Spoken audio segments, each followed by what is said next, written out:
Assalamualaikum warahmatullahi wabarakatuh. Akhi ukhti rahimakallah. Ana sekarang sedang berlayar di Danau Tiberias. Yang kita mengetahui semua bahwa daerah ini dahulunya adalah daerah yang dikuasai oleh umat Islam. Tapi hari ini daerah ini dimiliki oleh orang-orang Yahudi. Bahkan kalau kita lihat di balik sana, itu dataran tinggi Golan yang dahulunya adalah milik umat Islam, dikuasai oleh saudara-saudara kita di Suriah, tapi akhirnya dikuasai oleh orang-orang Yahudi. Kenapa itu terjadi?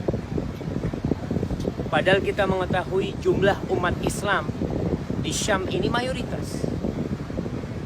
Mereka lebih banyak daripada orang-orang Yahudi. Tapi kenapa Allah menjadikan orang-orang Yahudi menguasai umat Islam?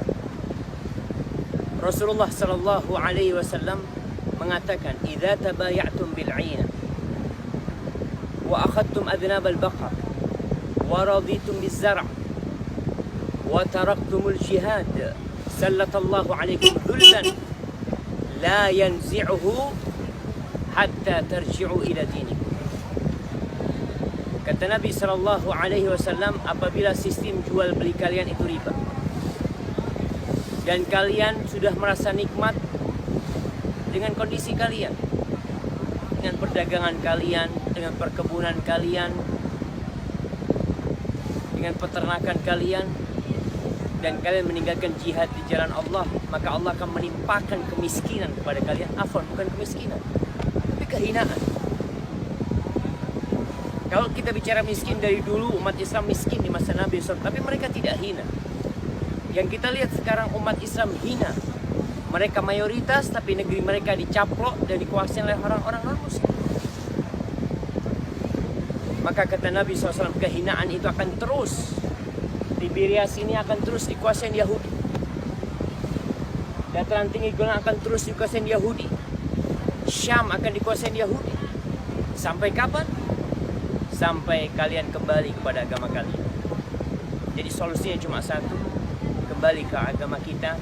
Kita nih yang selama ini Islamnya Islam keturunan harus mulai termotivasi untuk belajar apa itu Islam. Kembali kepada agama kita secara kafah, secara keseluruhan. Allah mengatakan, ya ayyuhalladzina amanu dkhulu fis silmi kafah wa la tattabi'u khutuwatis syaitan innahu lakum aduwwun mubin. Kata Allah, wahai orang-orang yang beriman, masuklah kalian ke dalam agama Allah secara kafah, secara menyeluruh. Mungkin sebagian di antara kita baru separuh Islamnya. Ada yang 2/3 Islamnya, ada yang 10% Islamnya. Allah menginginkan kita masuk dalam Islam secara menyeluruh. Dan hal ini sulit untuk dicapai kalau kita nggak belajar tentang agama kita. Maka pelajari agama kita, sehingga kita tahu mana yang halal, mana yang haram, mana yang perintah, mana yang larangan. Dan kelak suatu saat, kalau tidak di zaman kita, di zaman anak-anak kita, Allah akan mengembalikan kejayaan itu kepada kita. Tidak hanya dengan teriak-teriak, tapi dengan usaha. Allah akan turunkan bantuannya, jauhin dosa-dosa yang dimurkai Allah SWT.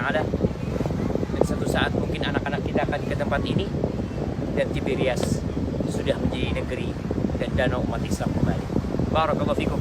Assalamualaikum warahmatullahi wabarakatuh.